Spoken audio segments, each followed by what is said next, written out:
Good afternoon, everyone, and welcome to the AquaculTech investment session at the second Blue Tech Summit 2024, hosted by AquaculTech, the Israeli biotechnology and aquaculture community, a joint venture of Israel Innovation Institute, the Ministry of Agriculture and Food Security, the Ministry of Economic and Industry, and Israel Innovation Authority.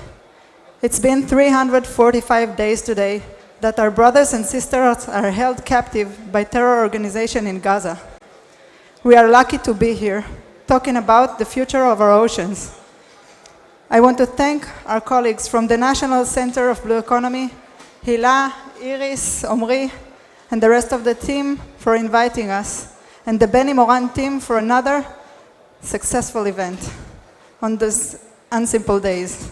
We are here today because we believe in the potential of blue tech and aquaculture to solve some of humanity's most significant challenges, as aquaculture today, not in the future, is not just another way, but the most sustainable way to produce animal-based protein to feed the world's growing population.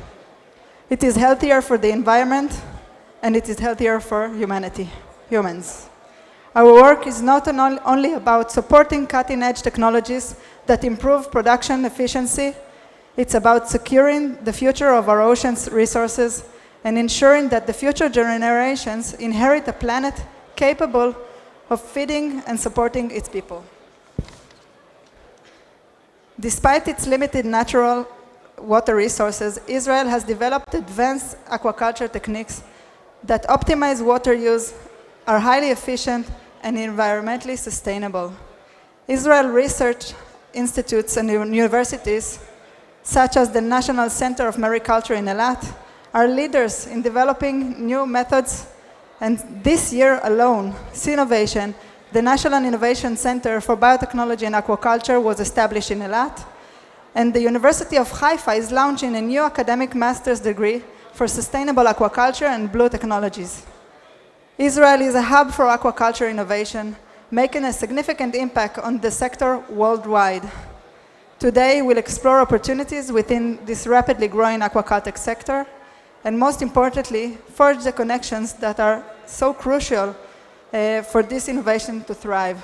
Let's dive in. I invite Efrat Lev, the CEO of Seakura, to join me on stage. So my name is Efrat Lev. I am the CEO of Seakura, and we are pioneering seaweed cultivation for the purpose of cleaning water.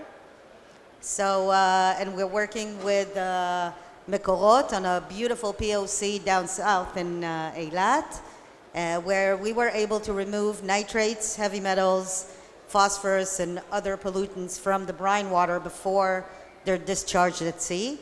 And I think the bonus of our solution is not just cleaning water from the salination plant, as we heard Dudi speak before. It's not just cleaning water, but also the fact that we produce high quality seaweed biomass right after the process of cleaning water, where we're able to then sell it to as a replacement for other industries around the globe. So I want to ask you about the global trends in aquaculture and the challenges and opportunities. Global trends in aquaculture. Well, I think that producing seaweed or any type of biomass is a challenge. There's a regulatory challenge. There's a water scarcity challenge. And the industries are not cheap, and well, not cheap is to say the least, but human force is very expensive. So these are quite the challenges. Land also is a challenge. But the opportunities is the innovation that the Israelis possess, where we, I almost cursed, but basically we kick ass. So it's quite the opportunity to work with Israeli innovations, but understanding that once we are able to produce high quality biomass and work with regulations and the Environmental Protection Services and the Water Authority, we reduce the cost of growing to zero because someone else pays for growing the biomass and then use it to other industries. That leads me to the next question. What is required from the government in regulations or any activities that you would expect the government to take responsibility on? Well, I think the government does everything that they can as far as bringing regulations to each and every process. The regulation exists. The enforcement is lacking. But I'm not blaming anyone. I think that until you see an economical, feasible solution, it's very hard to enforce regulations. But protecting the environment is definitely not just an agenda. It's something that we need to work towards. And so now that there's finally a solution, and we're very proud to lead cleaning saltwater bodies, then I think finally enforcement can take place.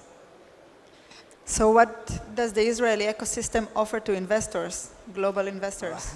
A unique solution, innovation. So far, if you look around, you can see sweetwater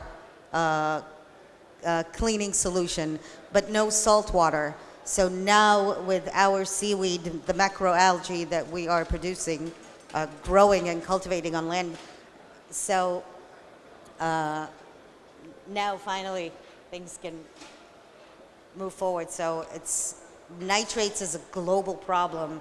Desalination plants are just going to keep growing. Just like Mekorot said before, it's a global problem, but removing nitrates before they're discharged at sea is something that I'm sure investors are going to look around. We're already in the process with a few investors, also from governments. So I definitely think this is super interesting for investors from all around the world. Thank you very much, Efrat.